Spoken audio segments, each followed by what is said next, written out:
My name is Sienna Hart. I'm 34 years old. And I didn't know my relationship was already bleeding out until my boyfriend asked me, politely, almost gently, to leave the room while he decided whether I deserved to stay. It was a Thursday night, the kind of ordinary evening couples don't remember until it becomes a before and after. The kitchen light was too bright, the apartment too quiet. My dog, Charlie, a golden retriever mix with a permanently hopeful face, was sprawled in the doorway like he could physically block bad things from happening. Ethan Mercer and I had been together 4 years. 4 years of inside jokes, shared grocery lists, couple Halloween costumes that got way too much praise from friends who said, "You two are the couple." We moved in together after 18 months, got Charlie after 2 years, met each other's families, did the whole, "we'll host Thanksgiving someday" fantasy like it was a given. My mom loved Ethan. His family treated me like I was already in the permanent photo album category. So when he sat me down at our kitchen table with his laptop open and a notepad in front of him, my first thought wasn't breakup. My first thought was budget, because that's what the setup looked like he was about to show me a spreadsheet and explain how we could finally afford a nicer couch. But then he said, "I've been thinking," and he didn't look at me when he said it. He stared at the notepad like it might protect him from what he was about to do. There was a line drawn straight down the middle. On the left, pros. On the right, cons. I blinked once, slow, because my brain refused to accept the image at full speed. "Are you making a list?" I asked. He swallowed. "I just need clarity, Sienna." Clarity. That word can be so innocent when it's about directions or job titles. But in a relationship, it's the word people use when they want permission to be cruel without looking cruel. "We've been together 4 years, Ethan continued, voice careful, measured. "And I feel like we're stuck.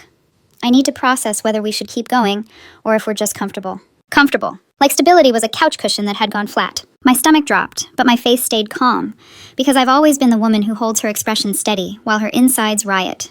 It's a survival skill I learned young. I glanced down again at the notepad, at the blank columns waiting for me to be turned into tally marks. "Okay," I said softly, like I was agreeing to something reasonable. "So, talk to me. What's going on?" He finally looked up, and his eyes were already glossy, like he'd rehearsed being wounded. "I can't," he said quickly. "Not yet. I need space to do this without feeling like you're watching me decide our future." That sentence landed wrong in my body. Not because he wanted space, people need space, but because of what he was actually asking. "Go wait somewhere else while I decide if you're worth keeping." He pushed the notepad closer to himself like it was private property. "Can you just go for a drive or something?" he said. "Please, just for a bit." Charlie lifted his head, sensing the shift in tone. His tail thumped once, uncertain, like he was trying to cheer us up. I stared at Ethan's hands. They weren't shaking. His voice wasn't breaking. He looked composed. Like this wasn't an emotional conversation. Like this was an evaluation. I stood up slowly. "Take your time," I said. And the weirdest part is, he looked relieved. Like my calmness made it easier for him to do what he was doing. I walked into our bedroom with my heart acting like it was trying to claw its way out of my ribcage. I sat on the edge of the bed and listened. From the kitchen, I could hear the scratch of pen on paper. Each stroke felt like a verdict. My phone was in my hand before I realized I'd picked it up. My notes app was open. The blinking cursor waited like it already knew. And I typed one word. Leave. That was it. No paragraph, no explanation, no dramatic last line. Just the decision he'd forced me to make by turning love into a scorecard. I walked to the printer we kept on the little shelf in the bedroom, mostly for shipping labels and random forms, and printed the note like this was a normal thing to do. Like people did this every day. Print a breakup in black ink. I folded it once, then again, small enough to look harmless. Then I walked out, past the living room, and set it on the coffee table where he couldn't miss it. And then I actually left the apartment. Outside, the air was cold in that clean, sharp way that makes you feel painfully awake. My hand stayed steady on the steering wheel, but my mind wouldn't stop looping the same thought. 4 years, and he needed a list. I drove across town to my friend Marcus Lane's place. It was around 7:30 p.m. Traffic was light. The city looked normal, which made it worse, like the world hadn't gotten the memo that mine was collapsing. Marcus opened the door, took one look at my face, and didn't ask a single question before handing me a beer. We sat on his balcony overlooking a parking lot that smelled faintly like asphalt and old rain. "She's making a list," I said automatically. Marcus frowned. "Who's she?" I swallowed. "Not she, he, Ethan. Pros and cons of our relationship." Marcus let out a slow breath through his nose. "Jesus, Sienna." I stared at the bottle in my hand like it was an anchor. "Yeah. What are you gonna do?" I didn't tell him right away. I didn't want to say it out loud, because saying it would make it real. "I left him a note," I said finally. Marcus tilted his head. "What did it say?" I took a long drink. The beer tasted bitter, sharp. "You'll find out," I said. He didn't push. That's why Marcus has been my friend for so long. He knows when a person is holding themselves together with thread. We stayed there for 2 hours, mostly in silence. Marcus talked about his day, his boss, some ridiculous meeting that apparently could have been an email. Normal life stuff. I heard maybe half of it. Around 9:30, I checked my phone. No texts, no calls. Nothing. Like I was already gone. "I should head back," I said, forcing the words out. Marcus's expression tightened. "You sure?" "No," I admitted. Then I stood anyway. but I'm going. When I got back to the apartment, the lights were dim. The air felt heavy, like someone had cooked something greasy and it clung to the walls. Ethan was sitting on the couch, shoulders hunched, my note crumpled in his fist. His eyes were red and puffy. The notepad was still on the kitchen table. I could see the columns from where I stood. Pros and cons like a courtroom, like a verdict waiting to be read. He looked up at me, voice shaking. "What the hell is this?" he whispered, holding up my crumpled note like it had personally offended him. I closed the door behind me, set my keys on the counter. Calm movements, controlled breathing. "My list," I said. His mouth opened like he couldn't find the right script. "This isn't funny, Sienna." I'm not laughing. I didn't sit next to him. I pulled the chair across from the couch and sat there instead. Distance on purpose. A boundary made visible. "You asked me to leave while you decided if I was worth keeping," I said, voice level. That told me everything I needed to know. Ethan's face crumpled. "That's not what I was doing." "It's exactly what you were doing," I replied. "You turned us into a calculation." He wiped his face with his sleeve like a teenager caught doing something pathetic. "I was trying to be rational. We have problems." "Then talk to me like a partner," I said. My voice stayed steady, but my chest burned. "Don't sit me down like I'm in a performance review and tell me to go away while you score me." He started crying harder then, the kind of crying that wants to make you feel guilty just for having boundaries. "Sienna, please," he said. "I was just confused. I've been stressed. Work has been a lot, and I needed to organize my thoughts." I stared at him for a beat. "Did you finish your list?" I asked. He hesitated, then nodded. "Yes." My throat tightened. What did it say? His eyes flicked toward the kitchen table like the paper itself was dangerous. "It doesn't matter now," he whispered. "It matters to me." His hands trembled as he reached for the notepad. He brought it over like he was carrying evidence. "More pros than cons," he said quickly, like it was supposed to fix everything. "I was going to tell you I wanted to work on things. Maybe couples therapy, a trip, something. I wasn't trying to end it." I stared at him. "How many cons?" I asked softly. He blinked. "What? How many?" I repeated. "How many did you write down about me?" He swallowed hard, eyes dropping to the page. 8, he whispered. "And pros?" 11. I nodded once, letting it sink in. "So I won," I said quietly. "By 3 points. His face twisted. "You're being cruel." "I'm being honest," I said. "You reduced 4 years to a scorecard. I'm just responding to the game you started." I stood up. "I'm sleeping in the bedroom," I said. "You can take the couch, or go to your sister's. I don't care which." "Sienna, wait." But I didn't wait. I walked into the bedroom, closed the door, and locked it. More for my own sanity than for security. Because something inside me had already shifted, and I could feel it, even in the silence. That list wasn't the beginning of the end. It was just the first time he let me see the knife. 2 days after the list night, Ethan moved out like a man trying to exit a burning building without getting soot on his shirt. Saturday morning, 9 a.m., sharp. I heard the elevator ding down the hall and knew before I opened the door who it would be. Because Ethan never did anything alone when it mattered. Not apologies, not endings. His older sister, Amy Mercer, stood behind him with a clipboard, and that tight, polite expression people wear when they're trying to keep the peace but secretly judging everyone involved. There was a U-Haul double parked out front, like this was an eviction. Ethan's eyes didn't fully meet mine. He had that same damp, injured look from the couch, like he wanted me to comfort him for the pain he'd caused. "I'm just going to grab my stuff," he said. Like it was an errand, like we were returning a vacuum to Target. "Okay," I replied. That word, okay, became my shield in those days. Okay meant, I won't beg. Okay meant, I won't break in front of you. Okay meant, I'm not giving you the satisfaction of knowing how deep you cut. We split everything down the middle too. Civil, adult, clinical. He took the couch we bought at IKEA because he said it felt fair, and because I didn't have the energy to fight over fabric and memory. I kept the TV. He took the kitchen table. I kept the coffee maker, my petty little victory, because it was the one thing that was mine from before him. We even made a shared Google Doc to track who got what. It was the most humiliating thing I've ever participated in, watching 4 years turn into a checklist. But the hardest part was Charlie. Charlie stood in the hallway, tail wagging, eyes bright, excited by all the movement like this was some fun weekend activity. He didn't understand that his whole world was being split into alternating weeks. Ethan crouched and scratched behind Charlie's ears. "We agreed on switching Saturdays," he said, still not looking at me.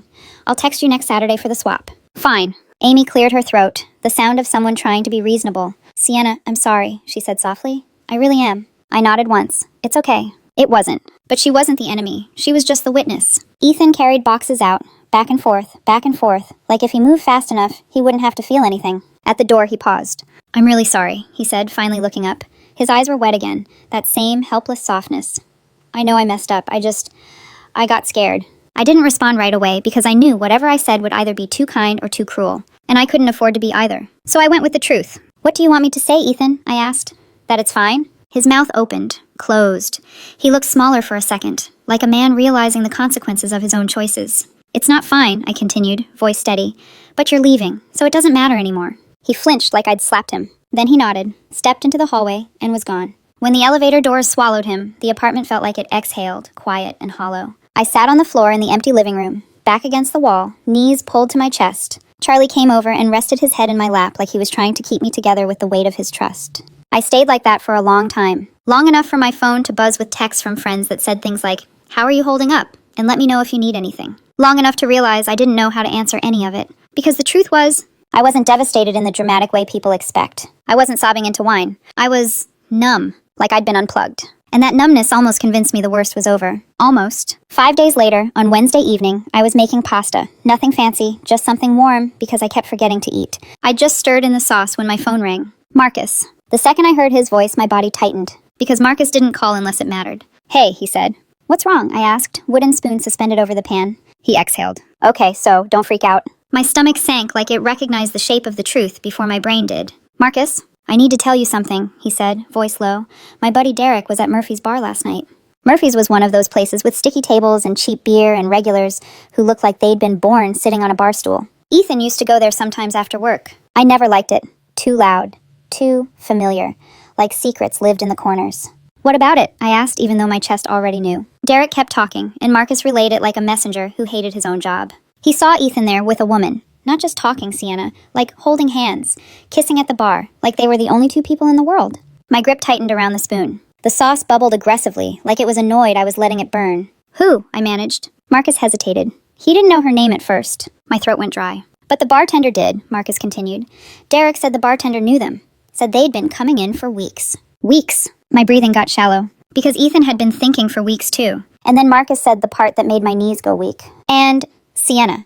Derek said it looked like they weren't new. I turned off the stove. My hand moved automatically, like my body was taking over because my mind was busy falling apart. "Marcus," I whispered, "send me whatever you have." "I already asked," he said quickly. "Derek took a photo. He's sending it to me right now." My phone buzzed a second later. A text. An image. I opened it. And there she was. Ethan. Laughing. His hand on a woman's lower back. Possessive, familiar, the way men touch women when they think they've already claimed them. She was tall, dark hair, a sharp profile. And she was leaning into him like she belonged there, like I didn't exist. The worst part wasn't the kiss. It was the ease, the comfort, the way their bodies angled toward each other like they'd practiced being a couple. Then my eyes caught the timestamp in the corner of the photo. 10:47 p.m. And the date was 2 weeks before the night he sat me down with that notepad. 2 weeks before I need clarity. 2 weeks before he asked me to leave the room. I felt cold all over, like someone had poured ice water directly into my bloodstream. I didn't think. I didn't breathe. I just hit call. Ethan answered on the third ring. "Sienna?" he said cautiously, like he'd already guessed why I was calling. "What's her name?" I asked. Silence. I could hear traffic behind him. He was outside somewhere, walking, avoiding. "Ethan," I said, voice low. "What is her name?" "I don't know what you're talking about," he said, too fast. I laughed, one sharp sound that didn't match my face. "Don't," I warned. "Don't insult me." More silence. Then I said, "I have a photo." And something shifted on the other end of the line. His breath caught. He didn't deny it again. He just went quiet like a man waiting for judgment. "Who is she?" I demanded. Another long pause. Then, finally, he whispered, "Riley." My skin prickled. "Riley who?" "Riley Castellano." The name hit me in a way that felt specific. Not random. Not stranger from a bar. Because I'd heard that last name before. Maybe not in conversation with Ethan, but at his company holiday party 2 years ago, when he introduced me to people with practiced charm. I remembered a woman who shook my hand a little too firmly and smiled a little too confidently. A woman who looked Ethan up and down like she was evaluating him. I remembered thinking, she's dangerous. I just hadn't realized dangerous meant patient. "How long?" I asked. "It's not what you think," he blurted out. My voice didn't rise. That was the terrifying part. "How long?" He exhaled like he was losing the fight he didn't want to have. 2 months, he admitted. "But we haven't, Sienna, we haven't..." "Haven't what?" I cut in. "Haven't slept together? Haven't crossed the line?" "We've just been talking," he insisted, words tumbling out. "Getting coffee. She was helping me figure out my feelings about us, about our future." I stared at the wall in front of me, and everything inside me started to rearrange itself. So the list wasn't the beginning. It was the cover story. The rational way to break it to me. The clean, calculated exit so he could pretend he wasn't already halfway gone. "You made your little list," I said softly, while you already had someone waiting in the wings. "No," he said quickly. "It wasn't like that. It got confusing. I didn't know what to do." My laugh came out again, bitter this time. "You didn't know what to do?" I repeated.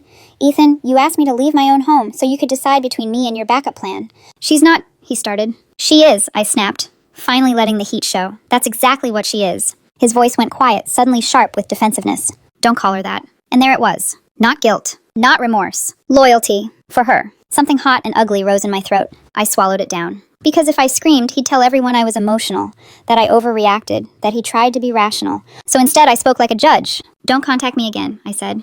"Not unless it's about Charlie. And even then, text only. Sienna." I didn't let him finish. I hung up. My hands were shaking so badly I had to set the phone down on the counter before I dropped it. The kitchen smelled like burned sauce. The pasta was ruined, stuck to the bottom of the pan like a punishment. Charlie whined softly from his bed in the corner, lifting his head like he could sense my heartbeat changing. I walked over and sank to the floor beside him, pressing my forehead to his fur. "Yeah, buddy," I whispered. "I know." Because the numbness was gone now. In its place was something sharper, clearer. A realization that made my spine straighten even as my eyes burned. Ethan didn't just break my heart. He staged it. And the woman in that photo wasn't new. She was a plan. And if Ethan thought he was going to walk away clean, if he thought I'd quietly accept being evaluated, replaced, and dismissed, he didn't know me as well as he thought he did. I didn't sleep that night. Not in the dramatic, tossing and turning way people imagine after heartbreak, but in the quiet, hyper-aware way where your body is exhausted and your mind refuses to shut down. Every time I closed my eyes, I saw columns. Pros, cons. Every memory I replayed suddenly felt annotated. Like Ethan had been mentally scoring me for months while smiling across the dinner table. By Friday morning, the shock had burned off. What was left was clarity. And clarity is dangerous when paired with facts. Ethan worked at a mid-sized marketing firm downtown called Northline Collective. About 30 employees. Small enough that everyone knew everyone. Small enough that secrets didn't stay buried. I'd been to their holiday parties, their summer rooftop barbecue. I'd shaken hands with his coworkers, laughed at inside jokes, listened to his boss talk about company culture and professional boundaries like they were sacred laws. I remembered one conversation in particular. His boss, Patricia Huang, had been holding a glass of red wine and said to me casually, "Workplace relationships are messy. I don't ban them, but I don't tolerate power imbalances. That's my line." At the time, I'd nodded politely. Now that memory felt relevant. Because Riley Castellano wasn't just some woman he met at a bar. She was his direct supervisor. I didn't act on it immediately. I sat with the knowledge for a full day.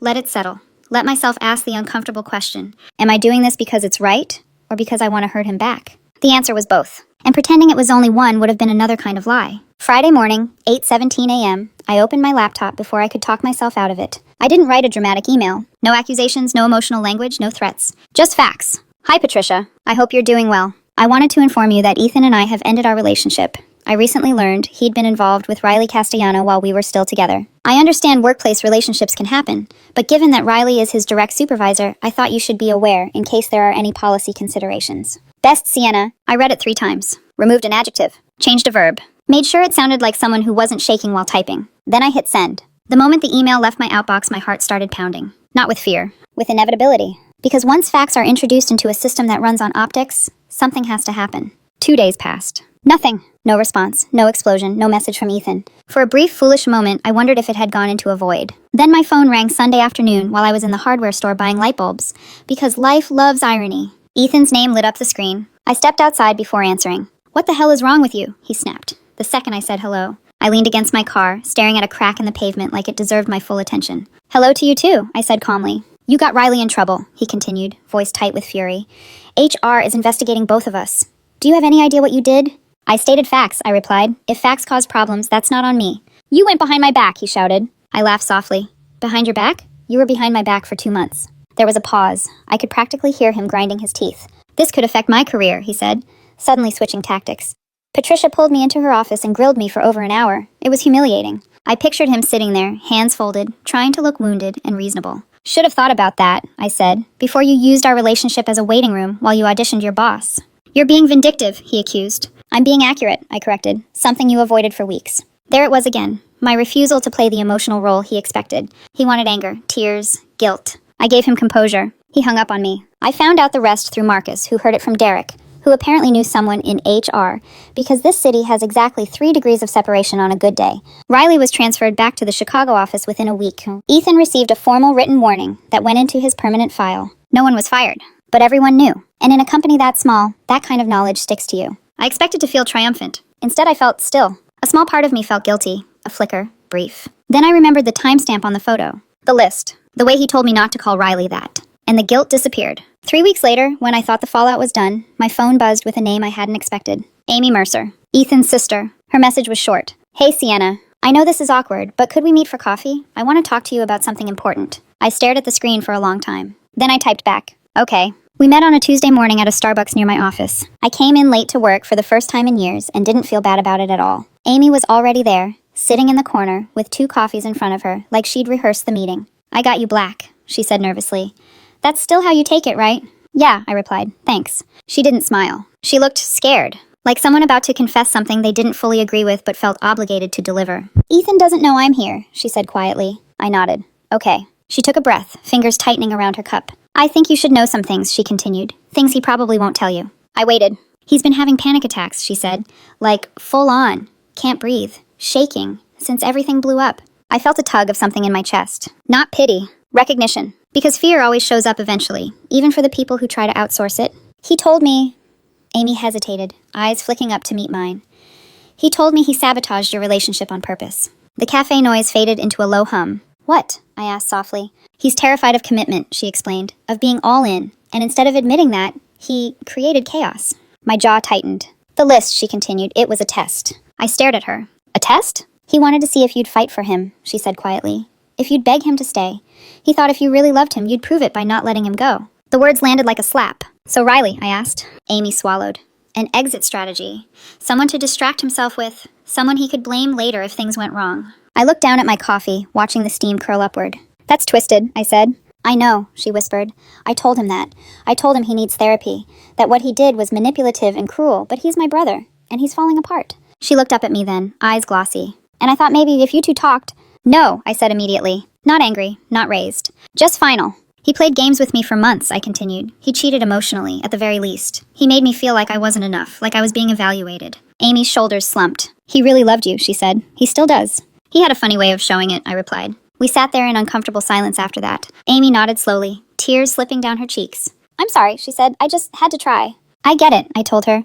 "You're being a good sister." We hugged before leaving. She told me to take care of myself. I never heard from her again. And honestly, that felt right. 3 months passed. Not quickly, not cleanly, but steadily, like a bruise fading in stages you only notice when you stop checking every morning. I kept the apartment. At first, it felt cavernous, like every empty space was shaped exactly like Ethan.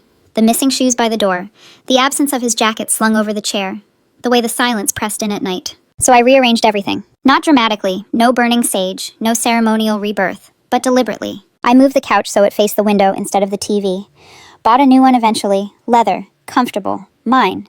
I swapped out the art we picked together for pieces I'd always liked but never bought because he thought they were too much. Turns out too much was just another word for not centered on him. Charlie adjusted faster than I did. After 2 months of alternating weekends, Ethan sent a text at 11:42 p.m. on a Tuesday. "Ryan's building doesn't allow big dogs. I can't keep Charlie. Can you take him permanently? I'm sorry. Ryan." The name still made something in my jaw tighten. I stared at the message for a full minute. Then I locked my phone and went back to what I was doing. I didn't reply. I just kept Charlie. He sleeps on my feet now when I work from home. Heavy, warm, unbothered by the emotional complexity of adult relationships. Sometimes he groans in his sleep and shifts his weight like he's reminding me that presence doesn't need justification. That text was the last time Ethan reached out. I heard through Marcus, because of course I did, that Ethan moved to Chicago to be with Riley, that they made it official. Facebook photos, smiling captions, the illusion of certainty. I didn't look. I didn't need to. Because once you've seen the mechanics behind someone's affection, the display loses its magic. My mom started asking if I was dating again around the 6-week mark. Sunday dinners turned into interrogations. "There's a nice man at my yoga class," she said one night, passing me the salad. "Very polite. Stable job." I smiled, changed the subject. I downloaded 2 dating apps, deleted them both within 20 minutes. The idea of small talk, first dates, the quiet fear that someone across from me might already be tallying my value in their head. Pros, kind, reliable. Cons, doesn't push me enough. It made my chest tighten. Marcus suggested therapy. "You've got trust damage now," he said, not unkindly. "That's not something you just shake off." Maybe he's right. I don't know. What I do know is this. I wasted 4 years on someone who needed to measure love instead of practicing it, on someone who turned vulnerability into a test and commitment into a threat, on someone who asked me to leave the room not because he needed clarity, but because he wanted control. He wanted me to fight, to beg, to prove my worth. Instead, I walked away. Sometimes, usually late at night, when Charlie's breathing evens out and the apartment feels too quiet, I wonder what would have happened if I'd stayed. If I'd sat there and watched him write those lists. If I'd pleaded my case. If I'd let him believe love was something you earn through performance. But then Charlie shifts, presses his weight against my ankles, and sighs like he's settling into certainty. And I remember, I already made my list. It never needed revisions. It never needed columns. It only needed one word. Leave.